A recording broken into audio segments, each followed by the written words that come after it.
आ रही है तो पुरानी चल रही है। जलजला तो नहीं आ गया फिर,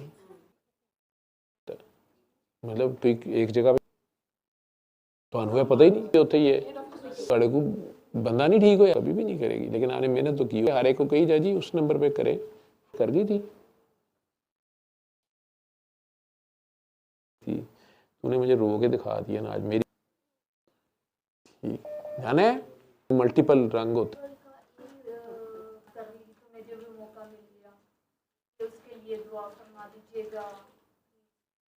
नहीं तुसी दुआ भी नहीं कर सकते वेले हो, तुसी कर दो सारा दिन। अगर उसे मेरे पे यकीन होता, यकीन ना थोड़ा बदल जाना तुसी। लेकिन पिछले जन्म में आप वकील थी ना, बहुत नेक हो, बहुत आलम। मैं सोचना कि मेरे आज तक जिस बच्चे ने खौफनाक प्रोफेशन है, विद ड्यू रिस्पेक्ट फॉर, नहीं नेगेटिव परसेप्शन की बात ठीक है, वो ग्रे जोन में नहीं आते, राइट और रॉन्ग, बस जी ये है या नहीं है, ये इस पे रिवॉर्ड है, इस पे। और जितने कानून करते आप बना एक्सेप्शनल, अब उन्हें पता है इस बंदे ने कत्ल किया, कि उसको गया, उससे ज्यादती होगी, उस मतलब वो सारे वो अगर उस वक्त जब शेयर सुना तो मैं कह यार ये तो बड़ी ज्यादती है, बड़ा रफ एंड टफ है, क्योंकि मेरी अपनी फैमिली में मेरे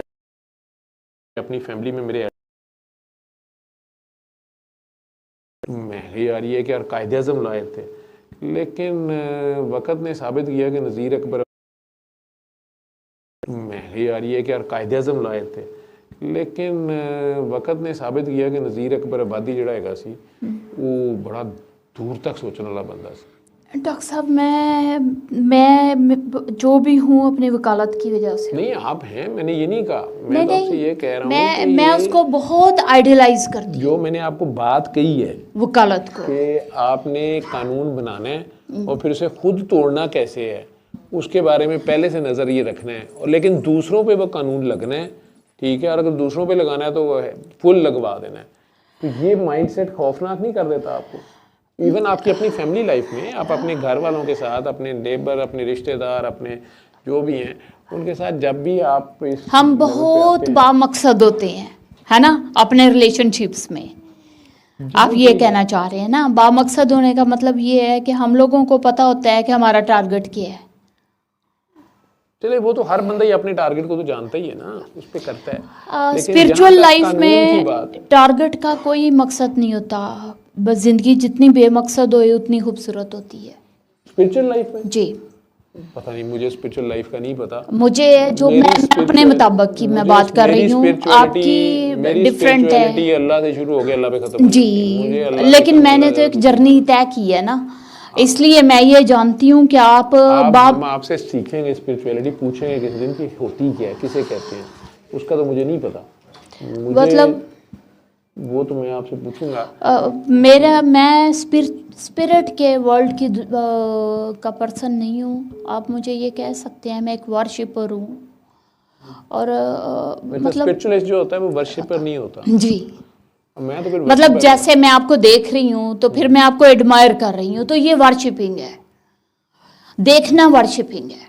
नहीं मैं तो मतलब एक जिस तरह के फुल कॉन्सेप्ट है प्रस्तिश का। लेकिन मैं तो ना अल्लाह को देखा है, ना मैं उसको देखने का ख्वाहिशमंद हूँ कि मैं कहूँ कि पहले वेखांगा ही तो फिर मैं तेनों प्यार करांगा या नहीं। मैं मुझे वैसे ही मतलब बस मुझे है कि वो है ये। अब आप इसको मेरी इल्यूजन कहें, मेरा यकीन कहें, मेरा ईमान कहें, मेरी परसेप्शन कहें, जो भी कहें, तो मैं अपने इस ख्याल का कैदी कह लें हूँ कि मेरा अल्लाह वही अल्लाह है, ठीक है, और मेरा बनाने वाला या इस कायनात को बनाने वाला और चलाने वाला, और वो एक मेरा कॉन्सेप्ट, मैं इसी को स्पिरिचुअलिटी कहता हूँ। मैं तो खुश हूँ कि आप ये सब कहते हैं। मैंने किसी नज़र आने वाले अल्लाह को शायद, मतलब मैं अल्लाह की तलाश में नहीं हूँ, मैं उसको देखती नहीं हूँ, मुझे खामियां खुमियां नजर आ जाएंगी। मैं डॉक्टर साहब मेरी नज़र की अपनी लिमिटेशन नहीं, मेरी नज़र की निगाह है ना। मैं आपके साथ बात करने की भी लिमिटेशंस है ना, आप बहुत अच्छी तरह से मेरे हालात जानते हैं। मतलब मैं तो सच बोलने वालों में से नहीं हूँ, मैं छुप के रहने वाले लोगों में से हूँ। ये तो अच्छी बात है कि आप छुप के रहने वाले लोगों में से हैं। आपके हालात का तो मुझे नहीं अंदाज़ा, और लिमिटेशंस का? आई डोंट थिंक सो कि आप मैं ये सोचती हूँ कि आप विजनरी हैं। तो जब कोई किसी को विजनरी सोचता है और ये जानता है कि वो आपके बारे में थोड़ा बहुत जानता है, तो फिर आपको पता होता है कि थोड़े बहुत का मतलब काफ़ी है। ਮੈਨੂੰ ਤੁਹਾਡਾ ਇਹੀ ਪਤਾ, ਤੁਸੀਂ ਵਕੀਲ ਹੋ ਤੇ ਵਕੀਲਾਂ ਕੋ ਮੈਂ ਜ਼ਰਾ ਇhtiyat 'ਚ ਹੀ ਰਹਿਣਾ ਕਿ ਭਾਈ ਇਹਨਾਂ ਨੇ ਕਾਨੂੰਨ ਲਾ ਦਿੱਤਾ ਮੇਰੇ ਤੇ ਤਾਂ ਵੀ ਮੈਂ ਫਸਾਂਗਾ, ਮੇਰੇ ਤੋਂ ਚੁੱਕ ਦਿੱਤਾ ਤੇ ਤਾਂ ਵੀ ਮੈਂ ਹੀ ਫਸਾਂਗਾ। ਮੈਂ ਤੇ ਵਕੀਲਾਂ ਦੀ ਇਹੀ ਇੱਜ਼ਤ ਕਰਨਾ कि यार ਇਹਨਾਂ ਦੇ ਨੇੜੇ ਨਾ ਜਾਓ। लेकिन ये है कि सलूट मारो। मुझे ये पता है कि वकालत बहुत बड़ा प्रोफेशन है, बहुत बड़ा। नहीं ਇਹਦੇ 'ਚ मैं तो प्रोफेशन आप इतने मजबूत होते हो, आप इतने मजबूत होते हो कि इस्लामिक रिपब्लिक ऑफ पाकिस्तान में आप अपने ख्यालात पाल सकते हो। बिल्कुल जी यार, ਤੁਸੀਂ ये वकालत इतनी बड़ी मजबूती है और कुछ होना बहुत बड़ी बड़ी बात है। ਲੇਕਿਨ ਪਾਕਿਸਤਾਨ 'ਚ ਤੇ ਇਹ ਤੋਂ ਵੀ ਜ਼ਿਆਦਾ ਮਜ਼ਬੂਤ ਜਿਹੜਾ ਹੈਗਾ ਉਹ ਚੀਫ ਆਫ ਆਰਮੀ ਸਟਾਫ ਹੁੰਦਾ ਹੈ। मुझे कभी डंडे की समझ नहीं आती। नहीं समझ आवे ना आए लेकिन वो बोलते तो नहीं ना। डॉक्टर साहब वो बोलन, मैं कोई मतलब मतलब समझा सियासी देना शख्सियत नहीं है, मैं कोई पॉलिटिकल वर्ल्ड दा पर्सन नहीं है, इवन कि मैं वकालत भी नहीं करती, मैनू पता चलनी नहीं। लेकिन मुझे ये पता है कि तुम्हारा जजिस की का ख्याल रवैया है? मेरे साथ क्या है। हाँ, लेकिन अगर हम आर्मी में चीफ ऑफ आर्मी स्टाफ के लिए फाइनल कोर्स वकालत का कर दे जी, तो वो एक वकील भी होवे जो वो बने, तो मेरा ख्याल है ये कोई ट्रंप नहीं बन जाएगा। As a person better human being होएगा। बेटर ह्यूमन बीइंग क्यों होएगा। जी, आपने उसको जिस तरह वकालत को पेंट किया है, उसकी बड़ी बदसूरत सी शक्ल नजर आई है। नहीं तुसी ਤੁਹਾਡੇ ਦੇਖਣ ਦਾ ਅੰਦਾਜ਼ਾ ਹੈ, मैं तो अप्रिशिएट कर रहा कि एक बंदा जैसे कंप्यूटर में है जी, वो एक प्रोग्राम बनाते हैं जी, एक प्रोग्राम को बाजार में लाने से पहले, ठीक है, वो उसका पूरा कच्चा छटा सारा ब्लूप्रिंट और सब बनाने के बाद उसे बाजार में ले आते हैं, उसकी खूब हाइप क्रिएट करते हैं वो सारा, और लोग उसको उस प्रोग्राम को यूज़ करना शुरू कर देते हैं। फिर अचानक उसमें वायरस आ जाता है, ठीक है, वायरस आ जाता है, हालांकि वायरस वो वायरस की तरफ से ही होता है, ठीक है, जी, फिर उसका एंटीवायरस मार्केट में आता है, ठीक है, हालांकि वायरस छोड़ने से पहले उसका एंटीवायरस बनाया जाता है, ठीक है, जी, और ठीक है, फिर वो बेचारे जो प्रोग्राम खरीद बैठे होते हैं जी, वो अब वायरस की वजह से एंटीवायरस भी खरीदते हैं, ठीक है, और जब वो ये खरीद लेते हैं तो उतनी देर में एक नया प्रोग्राम लॉन्च किया जाता है और पता चलता है कि ਜਿਹੜਾ पिछला सी ना जिस वायरस आ गया तो यह ਜਿਹੜਾ आया है ज़्यादा ज़बरदस्त है। तो ये भी प्रोफेशन है जी, इसी तरह डॉक्टरी में बड़ा कुछ बिल्कुल, है, ठीक बिल्कुल। है ना, तभी तो तरक्की कर रही है ना डॉक्टरी। जो हमारी इतनी ज़्यादा मेडिसिन की बुक है उसका मेरा ख्याल है जैसे हम बाइबल ऑफ मेडिसिन कहते हैं, उसका शायद अब 22वां 23वां एडिशन चल रहा है, सन 1800 से जब से एलोपैथी आई है, उसमें जो उस वक्त तरीका इलाज और जो चीज़ें डिस्क्राइब की गई अब उन्हें खच कहा जाएगा, लेकिन उस वक्त लोगों ने उन्हें रिलीजियस समझ के अपनाया।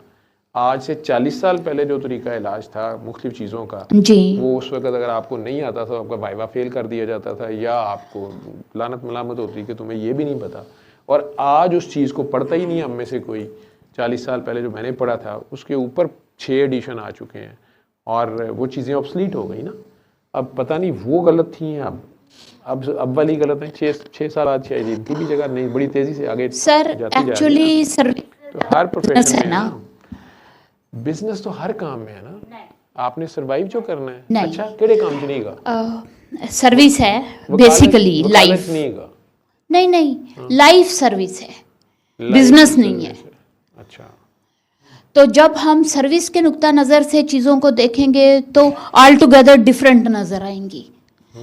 जब हम बिजनेस की नज़र से देखेंगे तो वो एक नेगेटिव इम्पैक्ट के साथ वही चीज़ें होंगी। तो हर चीज़ को सर्विस ही समझना चाहिए। मेरे ख्याल में मैं समझती हूँ, मैं किसी दूसरे की तो बात कर ही नहीं सकता बंदा के किसी को क्या करना चाहिए और क्या नहीं करना चाहिए, लेकिन मैं ये देखें ना आपकी कितनी पॉजिटिव स्पिरिचुअल अप्रोच है कि आप हर चीज़ को पॉजिटिव ही देखती हैं। तो ये ज़्यादा सही है कि आप हर प्रोफेशन को समझें कि वो एक सर्विस है।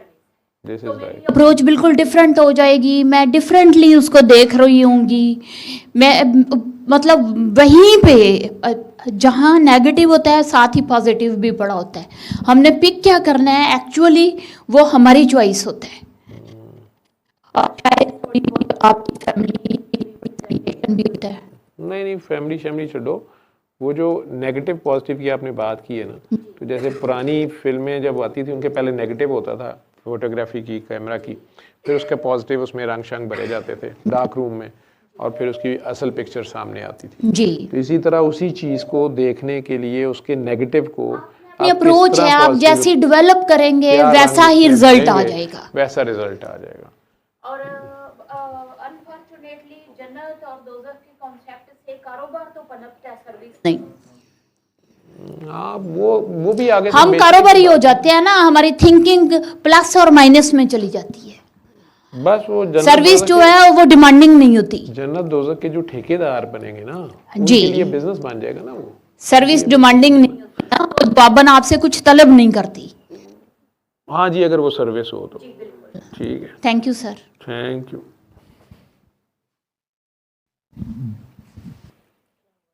हाँ जी, विकास साहब हੱਥ बड़ी देर तक खड़ा कर रहे सन, प्रोग्राम के शुरू च उन्होंने हੱਥ खड़ा किया सी, याद आ गया कि नहीं? जब शुरू में याद, आप बार बार आते थे ऐसे कर रहे थे, लेकिन उस वक्त मैं उनसे शायद किसी से बात कर रहा था। नहीं, आपने हाथ खड़ा किया था, मैं बोल रहा तो अब तो मैं ही कह रहा हूँ ना, आपने हाथ को, मुझे याद नहीं था, ये मुझे याद था कि आप कुछ कहना चाह रहे थे, लेकिन वो पुराने लोग, वो नए लोग जो थे उस वक्त, वो काकी जी, उज़मा जी, कनाडा वाली, उनके मियाँ, वो बात शायद कर रहे थे, उन्होंने कोई बात की थी। सर आपकी सर मैंने तो बहुत सीखा, मैं तो आपको बताया, आप कहते हैं ना कि जवाब पहले ही होता है, सवाल बाद में पैदा होता है, तो वक्त के साथ पता चल जाता है, खुद ही सेशन चल रहा होता है, हर बात का सवाल जवाब मिल जाता है मुझे। क्वेश्चन सर मेरा वैसे सिंपल सा था, शायद अब नहीं है, कि वो मैंने लिख लिया था ताकि मुझे याद रहे। हाँ देखा, तेरे पास है ना। हाँ बता। सर कि नेचर जो होती है, हम कहते हैं इंसान की आदतें तो बदल सकती हैं लेकिन नेचर नहीं बदलती, नेचर, फितरत नहीं बदलती।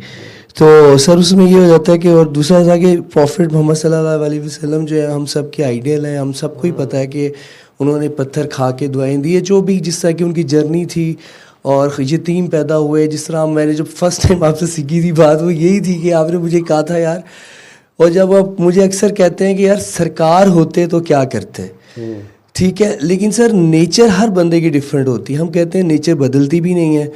अब वो बेचारा नेचर में ही, जिस तरह एग्जाम्पल तौर पे बाज़ बंदों के लिए बात होती नहीं है और बाज़ों के लिए बहुत होती है, जैसे हम कहते हैं यार वो बड़े हसास है, वो बड़ा सेंसिटिव है, तो उस बेचारे का क्या कसूर हुआ? या फिर अगर जिस तरह हर एक के बच्चे के अजान जब दी जाती है, मतलब इसका मतलब है नेचर तो सबकी सेम है ना, जब सब, या अगर मुसलमान नहीं भी है तो नेचर तो वही है ना, मतलब कि अल्लाह ताला ने बनाया। मेरा क्वेश्चन ये था, आदतें बदल सकती हैं लेकिन नेचर नहीं बदलती, तो अगर नेचर जो लेके आया है, जो नेचर बंदा पैदा हुआ है, तो वो उसका क्या जाएगा, फिर कसूर तो ना हुआ ना? फिर नेचर तो सारे इंसानों की एक है ना, नेचर है, कुदरत जी जी, जिस निज़ाम के तहत उन्हें पैदा किया और जिस निज़ाम पे उन्हें भेजता है, वो सारे एक कुदरत पे होते हैं, एक नेचर पे होते हैं जब वो पैदा होता है। आदतें उसकी मुआशरा उसका घर बनाता है। मैं बार बार कहता हूँ कि अपनी कोई एक आदत, अल्लाह की आदत छोड़ने की कोशिश करो। आप ये बड़े आराम से फ़िक्रा कह रहे हैं कि नेचर तो नहीं बदल सकती, नेचर नहीं बदल सकती, लेकिन आदत बदल सकती है। बिल्कुल आदत बदल सकती है, लेकिन ये बहुत ही मुश्किल काम है। जो आदत डेवलप हो जाती है, 7-8 साल की उम्र तक बच्चे की आदतें डेवलप हो जाती हैं, उसके बाद उसको चेंज करना नामुमकिन नहीं है, लेकिन बहुत ही मुश्किल होता है। ये टफ टास्क जो लोग कर लेते हैं, वो अपने आप के ऊपर काबू जब पाते हैं। सर वो एक्चुअली हम कहते हैं ना, उसकी नेचर ही ऐसी, उसकी फितरतन वो कमीना है, फतरतन, तो वो आदत है या नेचर? मुझे नेचर का एग्जैक्टली मतलब क्या होगा फिर? वो आप लोग, हम लोग वो लफ्ज़ बोल देते हैं कि फलाना फितरतन कमीना है, फलाना फितरतन कंजूस है, फलाना ऐसा है। नहीं, वो उसको जो हालात दिए गए, जिस जगह पे वो पैदा हुआ, जो भी घर का माहौल था या माशरे का उस वक़्त था या आजकल का जैसे माहौल है, इसमें बच्चे आजकल बड़े स्ट्रेस में हैं सारे, हैं जो भी उनकी टेंशन और वो रिएक्शन है, तो वो माशरा, वो आदतें डेवलप हो रही हैं उनकी। हम उसे नेचर कह देते हैं, वो उनकी आदत हैं, वो उनकी आदत हैं। फितरत थोड़ी सी और चीज़ है। फितरत है कि जो आप यूँ समझ लो कि नीम का जो फल है वो कड़वा ही रहेगा, जो मर्जी कर लो। आम का जो फल है वो मीठा लगेगा। खजूर के दरख्त पे खजूर मीठी ही होगी, ठीक है, या फीकी हो सकती है, ठीक, लेकिन तैयार होगी वो कड़वी नहीं होगी, फीकी हो सकती है, कुछ और हो जाएगा। उसकी फितरत है कि किन्नू के दरख्त की फितरत है, उस पर किन्नू लगेगा, उसके ऊपर मौसमी नहीं लगेगा या उसके ऊपर आम नहीं लगेगा, ठीक है। तो इंसान का बच्चा पैदा, दो इंसानों का बच्चा पैदा इंसान ही होगा, वो शेर, चीता या बंदर नहीं पैदा होगा, या दो बंदरों का बच्चा जो है वो इंसान नहीं पैदा होगा। डार्विन की थ्योरी से ऑपोजिट है ना, वो तो एवोल्यूशन में ले जा रहा है, ठीक है। जो फितरत है वो ये फितरत है कि आपके इस इलाके में आपके फितरत है कि सूरज मशरिक से ही निकलेगा, ठीक। फितरत है कि गंदम की फसल जो है वो इस सीज़न में आएगी, गर्मी उसको चाहिए। चावल की दूसरे सीज़न में आएगी। आपका बहार जो है इस इलाके में वो फरवरी मार्च में या जनवरी फरवरी मार्च में आएगी। सर्दी की अपनी फितरत है, गर्मी की अपनी फितरत है, ख़ज़ां की अपनी है। फितरत ये है, कुदरत, इसके लाज अटल हैं और रुथलेस हद तक अटल हैं, इनमें गुंजाइश नहीं है किसी के लिए, कोई भी हो, ठीक है। आदत जो है वो आपकी इस माशरे में रहते हुए बनेगी, आपके इल्म पे बनेगी, आपके माशरे के सलूक के ऊपर बनेगी। जो भी आपके सामने देख के सुन के जो आपके साथ सलूक होगा, आपको आपके साथ कमीनगी बरती गई है तो आप कमीने भी हो जाएंगे शुरू में, ठीक है। आपको बहुत प्यार से अच्छे मैनर्स ही सिखाए गए हैं और आपके इर्द गिर्द बहुत अच्छा माहौल था, तो आप ज़्यादातर उसी पे होंगे। इसमें माँ का बहुत ज़्यादा रोल होगा, ठीक, ये लफ्ज़ मेरे लिख लेना, माँ का रोल बहुत ज़्यादा होगा। उसी घर में वक़्त का पैगंबर भी होगा, उसी घर में माँ भी होगी। माँ उस बच्चे को नेगेटिव सिखा रही है, बाप उसको अल्लाह और पता नहीं क्या सिखा रहा है। चांसेस हैं कि वो बच्चा माँ ही का असर लेगा और वो वक्त के पैगंबर की भी नहीं सुनेगा या वक्त के पैगंबर के आगे खड़ा हो जाएगा। सर एक्चुअली ये है ना, जिस तरह हम में से सब कोई दुआ का मैसेज मिला हुआ है, बड़े पुराने हैं, लेकिन अगर आप किसी से भी पूछ लेंगे वो डिफरेंट तरीके से उसी की इंटरप्रिटेशन करेगा या उसकी एहसासियत का लेवल भी डिफरेंट होगा। क्या वो आदत होगी, क्या वो नेचर होगी? हाँ, ये वो कॉन्सिक्वेंसेस हैं जो पीछे से उसकी जो भी पेडिग्री है या उसके पीछे से उसके माँ बाप, सबसे पहले तो उसके माँ बाप। अब इसमें मल्टीपल चीज़ें आ जाएंगी, फिर आप लोग कहोगे मज़हब, मौलवी, मुल्ला तुन रहा है, लेकिन ये हकायक हैं। इसमें नेचर भी आएगी, नेचर के अटल लॉज भी आएंगे और फिर उसके साथ जो सलूक हुआ और वो जो उसने आउटकम और वो सारा वो उसके आ जाएगी। उसको रिज़्क़े हलाल दिया गया, नहीं दिया गया, उसको कितना रिज़्क़े हलाल दिया गया, वो अल्लाह के लिए दिएगा या बाई चांस ही बस रिज़्क़े हलाल था, उसको कितना उसमें से सदका खैरात या बांटा गया या उसको सिर्फ सेल्फिश किया हुआ है, खैर अच्छा, कि उसको क्या कैसे उसको ग्रूम किया गया, उसके साथ साथ उसे खिलाया क्या गया, उसमें इनपुट क्या क्या डाली गई, उसमें पाकी और नापाकी कितनी रखी गई, उसमें अल्लाह या रसूल या जो भी उसके एम्स थे वो थे क्या, ठीक है। यही बातें जो इखलाकियात की बड़ी बड़ी बातें, अगर मैं सरकार का नाम लेता हूँ बीच में या अल्लाह का नाम लेता हूँ तो उसको लगता है कि मजहबी टच, आजकल ये नया मजहबी तड़का और चूरन बेच रहा है या ये कर रहा है वो कर रहा है।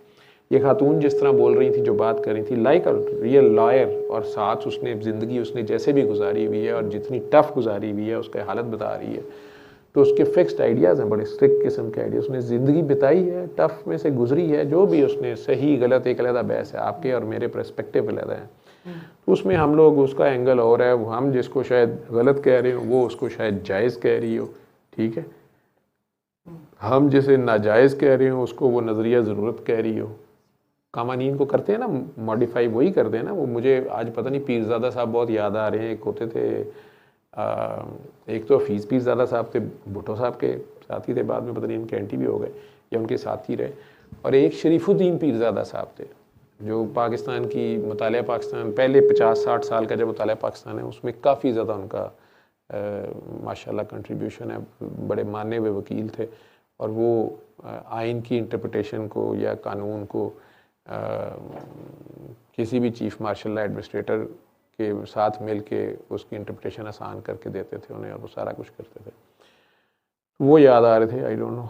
तो वो बोल रही थी ना सारा, वो अपने आइडियाज़ बोल रही थी और बड़ी बिटर हैं वो रिलीजन के ऊपर, जन्नत दोज़ख के ऊपर बड़े है ना। वो अभी बोलती नहीं है क्योंकि ख़तरनाक बात है, जो वो बंदी बोलती है वो माशरे को हज़म नहीं होगा, मार देंगे उसको या कोई भी कुछ कर देगा। और उसमें वो कई बार सेंसेस में नहीं भी होती, वो अपने गुस्से में, रेज में इंसान जो है गुस्से में बंदा होश आवास खो देता है ना। ये लाजमी नहीं है ना कोई शिज़ोफ्रेनिक ही होगा तो वो हो जाएगा। वो अपने गुस्से में, अपने रिवेंज में, अपनी कि जो भी उसके साथ सलूक हुआ वो तो अल्लाह ही जानता है। आप कहेंगे जस्टिफाइड है, वो उसके नज़दीक तो उसके साथ गलत हुआ है, तो वो अपने रेज में हो सकता है, कुछ भी बोल सकता है किसी भी तरह, वो एक अलग बात है। लेकिन जो बात आप कर रहे हैं कि जी वो मुख्तलिफ़ लोगों का मुख्तलिफ़ IQ है और उसी बात को मुख्तलिफ़ लोग परसीव अलग करते हैं, कम और ज़्यादा करते हैं, या कुछ लोग ज़्यादा सेंसिटिव हैं, कुछ कम सेंसिटिव हैं, ठीक है। ये पीछे से ही विरासत में आ रहा है ना। अगर विरासत में रंग आ रहा है, ये हम सारे आदम और हव्वा की औलाद हैं, तो हम सारों का एक रंग होना चाहिए ना। लेकिन हम में गोरे भी हैं, स्याह काले भी हैं, ब्राउनी भी हैं, येलो भी हैं, ठीक है। इसी तरह मोटे भी हैं, पतले भी हैं, बहुत लंबे भी हैं, बहुत छोटे भी हैं, ये सारी वैरायटी चल रही है, ठीक। और फिर बीच में मुखन्नस भी हैं बेचारे, फिर डाउन्स भी आ रहे हैं, CP भी आ रहे हैं। आदम और हव्वा में से तो कोई नहीं था ऐसा, ठीक। तो ये आगे आके उनकी जो नस्लें थीं जैसे थीं, उसमें जहाँ जहाँ violation of the natural law हुआ, ठीक, हलाल और हराम जो आपको कहा गया, राइट और रॉन्ग, ठीक है।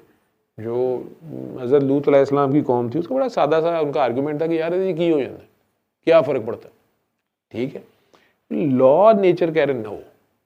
और अभी भी दोबारा तजर्बा पिछले कुछ सालों से पूरी दुनिया में किया गया, करने की कोशिश की गई, प्रमोट किया गया ऑफिशियली एजुकेशन। अगरचे उसका रिएक्शन ट्रंप साहब ने दूसरी पार्टी से, दूसरी साइड से वोट लेने के लिए उन्होंने कह दिया जी मैं एंटी हूँ और सारा कुछ हूँ और फलां हूँ। हालांकि उसकी अपने बड़े करीबी साथियों में गे भी बैठे हुए हैं, डिक्लेयर्ड, और सारा कुछ है। वो सारा जो भी है वो तरीक़ाकार बदलता है, ठीक, सारा। लेकिन इंसान ने बार बार उन लॉज को ब्रेक करने की भी कोशिश की ना। मुंह की खाई, सफ़ा हस्ती से मिट गई, नस्लें ख़त्म हो गई, कौमें ख़त्म हो गई, लेकिन इंसान बाज नहीं आता। लेकिन फिर वो जो आगे से जो जनरेशन्स आती हैं उनमें वो डेफिशिएंसीज रह जाती हैं जो पीछे उन्होंने ठुड्डा मार दिया होता है, ठीक। या फिर उन्हें नवाजा जाता है, जैसे कोई एक जनरेशन है तो वो बादशाह बन गए कहीं या करता धरता बन गए, उनके पास कोई ना कोई इख्तियार, ठीक है। उसने अपनी औलाद को एजुकेशन के लिए उन्हें कहा यार तू किसी तरह कर, वो पैसे नहीं, फीस नहीं है, वो बच्चा काम भी असर रसूख की वजह से नौकरी तो शायद अच्छी ले लेगा, लेकिन जब परफॉर्म करने की बारी आएगी तो उसका IQ वहाँ पे उड़ जाएगा और वो जो रेडी का बच्चा होगा वो उसने आखिर में आने जाना। तो वो नेचर उसमें भी ये नहीं आएगा कि जी वो फिर क्या मिला जी उसको, जी उसने PhD इतने धक्के खा के की, उसने वैसे कर ली, फलां कर ली और वो आगे नहीं। वो प्रैक्टिकल जब काम किया जाएगा, चाहे वो शुरू में लगे कि यहाँ पर भी वही करता धरता का बच्चा ऊपर है और वो डोमिनेट कर रहा है, फलां कर रहा है, नहीं। नेचर बहुत रूथलेस है और वो एक जगह पे आके उसकी कली भी खुलेगी, उसको उस हाई पोस्ट की सज़ा, एक्सप्लेनेशन और वो सारा कुछ भी मिल जाएगी। ये निचले लेवल पे रह के अपने जैसे कई ग्रूम कर जाएगा और आगे चलते उसकी लेगेसी बनेगी। और वो ये सारी चीज़ें मुख्तलिफ जनरेशन्स में मुख्तलिफ तरीके से सर्कुलेट होती रहती हैं। तो बारी सारों की आती है, ठीक है। 100 साल बाद जो है ना वो रूढ़ी कहते हैं पंजाबी में, रूढ़ी दी भी सुनी जाती है। तो जहाँ पे कभी गंदा जोहड़ होता है तो 100 साल बाद वहाँ पे बड़ी खूबसूरत लेक बन जाती है, या जहाँ बहुत खूबसूरत लेक थी वो आहिस्ता आहिस्ता एक जोहड़ बन जाता है, ठीक है। वो सारा का सारा सारे प्रोसेस चलते सारे ही हैं, ठीक, लेकिन बार बार के तजर्बे से इंसान गलतियां फिर वही करता है और साबित कर देता है कि वो बड़ा जालिम और जाहिल है और उजलत पसंद है। और मास हुए उन चंद के जो हक पे डट गए, ठीक है, और सब्र की और इस्तकामत की राह जिन्होंने इख्तियार की, वो फिर आपको बात समझ आती है कि ज़माने में ये लोग पनपने की ये बातें हैं। सबक फिर पढ़, सदाकत का, त्यानत का, अमानत का, लिया जाएगा तुझसे काम दुनिया की अमामत का। तो अमामत के लिए आपको 3 चीज़ें चाहिए, उसके लिए शुजात, सदाकत, अमानत ये चाहिए। क्या आपके करता धरता लोग जो हैं वो सदाकत उनमें है? क्या वो सच्चे हैं? क्या वो ईमानदार हैं? जो ज़िम्मेदारियाँ उनको दी गई वो ईमान से निभा रहे हैं, खुदा को हाज़िर नाज़िर जान के उसको डिस्पोज ऑफ कर रहे हैं, उसमें बेईमानी और ज़ाती गर्ज़ और को नहीं रख रहे हैं? और क्या वो इतने दलेर हैं कि हक़ पे डट जाएं चाहे जो मर्ज़ी हो जाए? और क्या वो अदल से काम ले रहे हैं, चाहे अपना बच्चा या ज़ाती रिश्तेदार है, अगर अदल की तलवार गिर रही है तो फिर गिर रही है। इन तीनों पे जब अमल करेंगे तो फिर अमामत आपकी दुनिया आपके ज़िम्मे होगी। ये तीनों चीज़ें अगर आप करेंगे प्रैक्टिकल में फिर हो जाएगा। तो आपके अंदर नेचर में ये चीज़ें हैं कि आप इन्हें भी यूज़ कर सकते हैं। लेकिन अगर आप बेईमानी करेंगे, आप जो है नाइंसाफ़ी करेंगे, और जो बंदा बेईमान और नाइंसाफ़ होता है वो बुज़दिल होता है, ठीक है, अंदर खाते वो बुज़दिल होता है और बड़ी जल्दी वो कॉम्प्रोमाइज़ करने पे तैयार होता है। और फिर वो कहते हैं कि ये डिप्लोमेसी है, ये तो डिप्लोमेटिक नॉर्म्स हैं, ये डिप्लोमेसी का तकाजा था, ठीक है, ये तो डिप्लोमेसी को वायलेट कर रहा है, ये तो दुनिया में आग लगवा देगा। तो ये हिपोक्रेसी और डिप्लोमेसी में बस बाल बराबर ही फ़र्क होता है।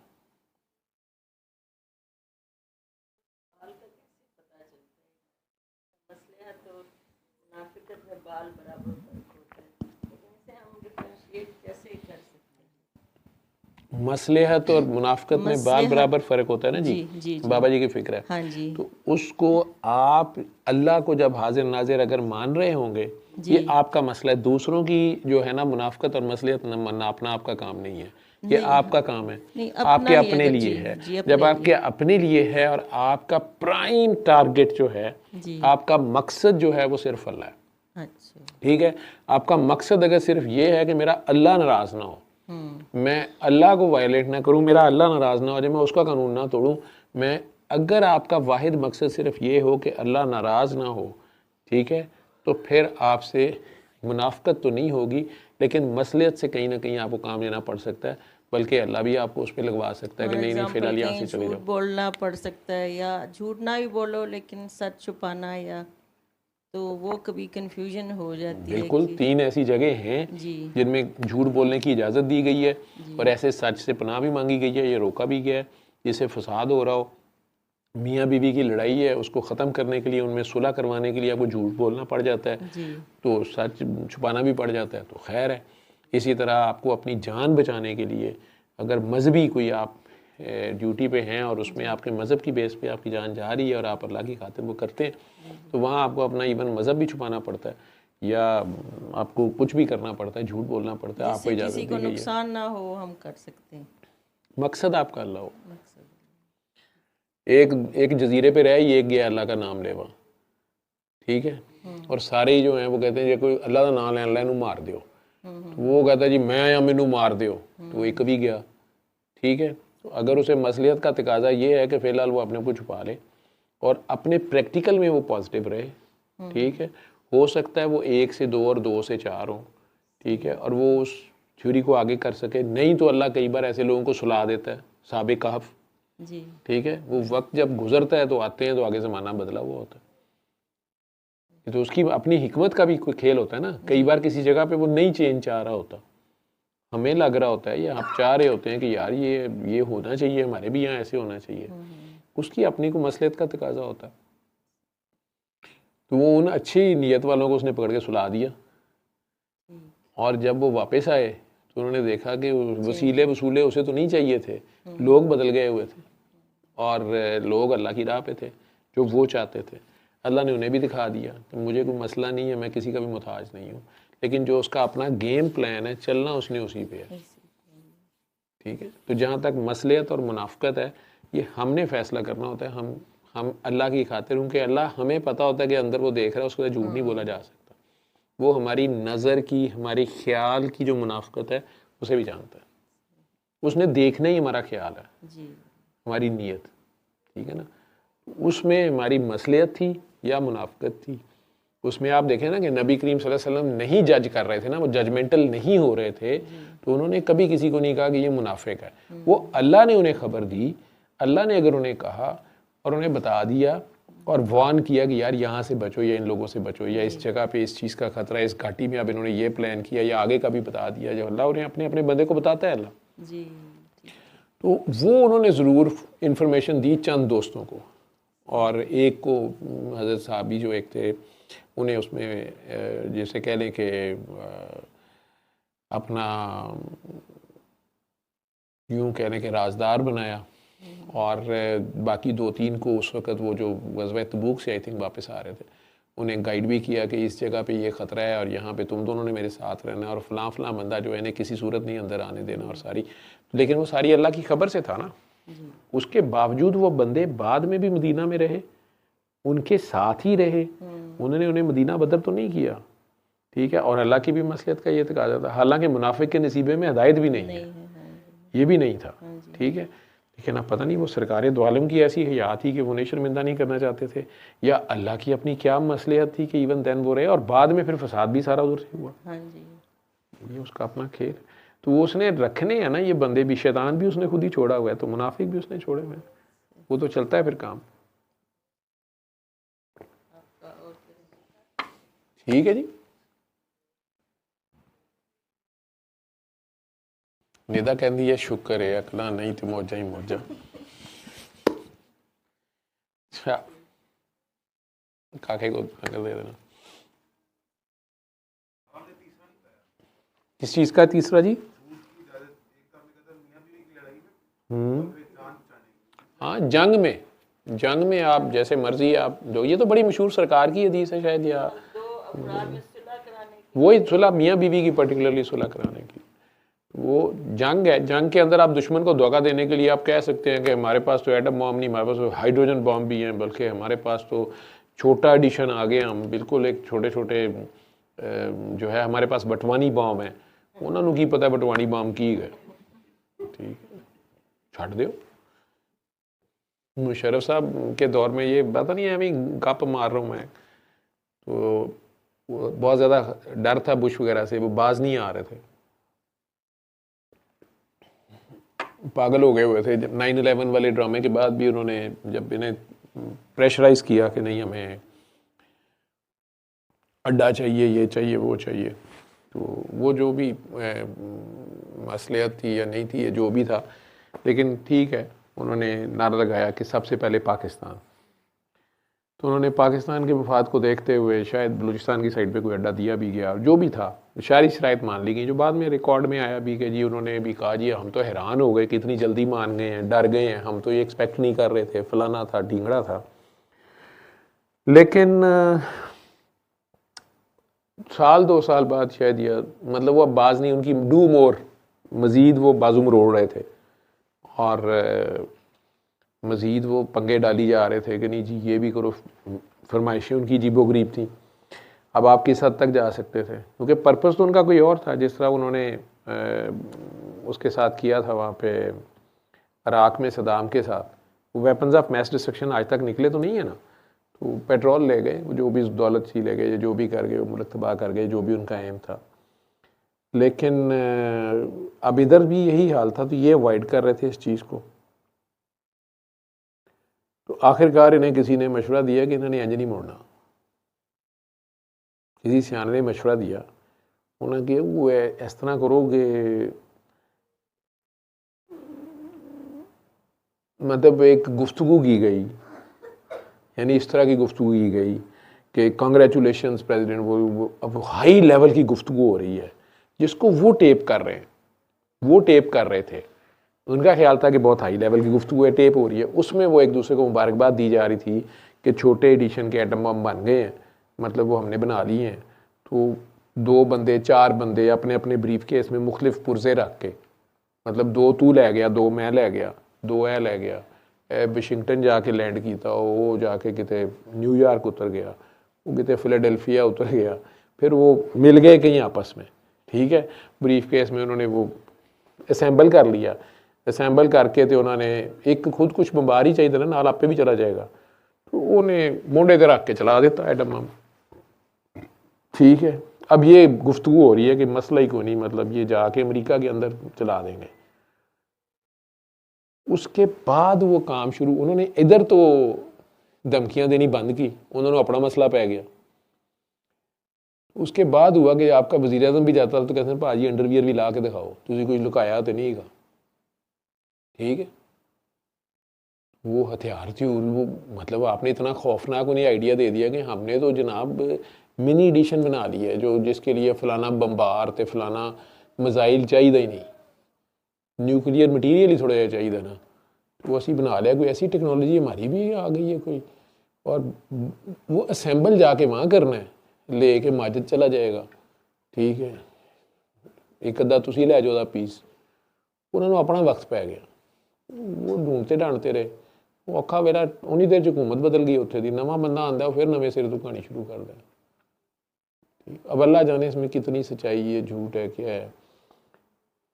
असी तो पुत्र यही कहानियां सुन सुन के बड़े हुए हैं, ठीक है।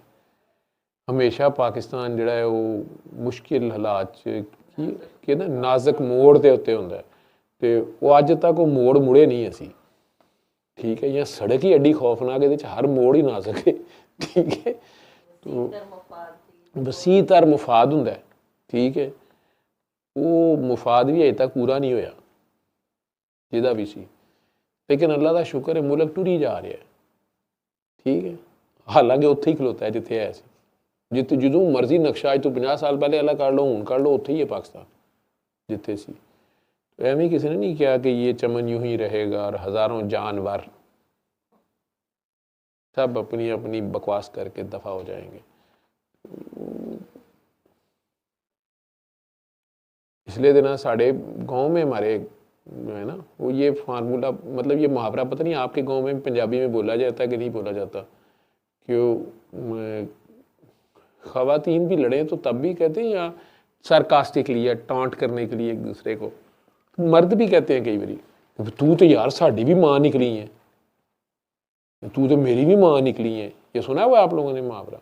आपके गांव में बोलते हैं? क्यों जी, हासलपुर वाला रूनाबाद वाले भी इंज ही बोलते हैं।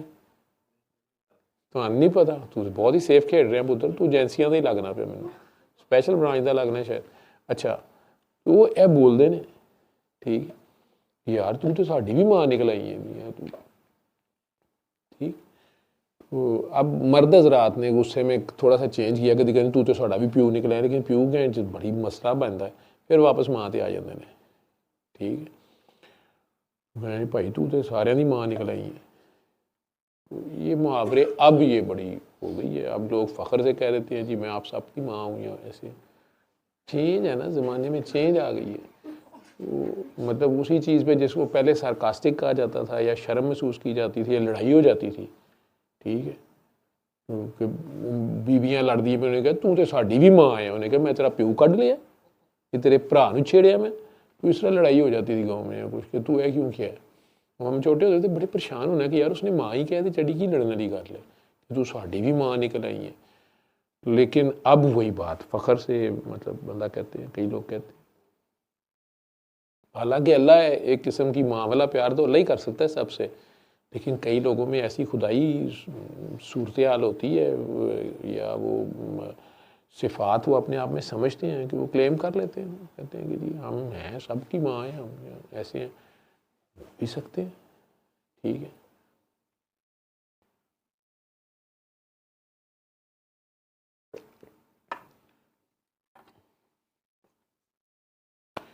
वही काकी तेरा तो फोन ही ऑन चली जा रहा है। हेलो आयशा, इन्नल्लाह मास साबिरीन। मैं तो अभी सर वो ना आपकी पहले नेट चला भी गया था, अब ठीक हो गया, स्टेबल हो गया, तो मैं इनका मैं यहाँ से सुन लूँ, मैं क्यों मिस करूँ, क्योंकि नेट शुरू में थोड़ा सा इशू हो रहा था, लेकिन नेट चला गया ना उस वक्त, तो मुझे ये याद नहीं रहा, मैं समझा तूने कॉल बंद कर दी, मैंने अभी देखा तो वो तो सामने चल रही है कॉल, और तू छुप छुप के हमारी बातें सुन रही है। जी जी सर, मैं छुप छुप के बातें सुन रही थी। तो अब तेरी बातें पूरी हो गई या नहीं? लोगों ने बेचारों ने कॉलें कर करके बंद कर दी हैं कि पता नहीं किसकी कॉल है। सर कोई नहीं, आज मेरी बारी थी, लेकिन सर हो गया, ठीक हो गया। ठीक हो गया, थैंक यू। अब बंद कर दें? चल ठीक है, अल्लाह मैं तो नहीं हाफिज। करूँगी, आप करेंगे तो मैं अल्लाह कर हाफिज, दूंगी, अल्लाह हाफिज, वैसे तो नहीं मैं करूँगी। अल्लाह हाफिज। अल्लाह हाफिज। तो बड़ी देर से उसकी कॉल होल्ड पे थी। लो जी, वाइंड अप करें या आप सब लोगों के अभी किसी के कोई सवाल जवाब रह तो नहीं गए? मेरा ख्याल है पहले ही नक्को नक आए, आप तो गिरते फिर रहे हैं, कुछ ने नींद पूरी करके दोबारा उठ गए हैं। ठीक है, अल्लाह आप सबका हामी और नासिर हो, क्योंकि मैंने वो काकी जो अंदर रोई जा रही है, बस उसको भी टाइम देना, निकलते जाएं।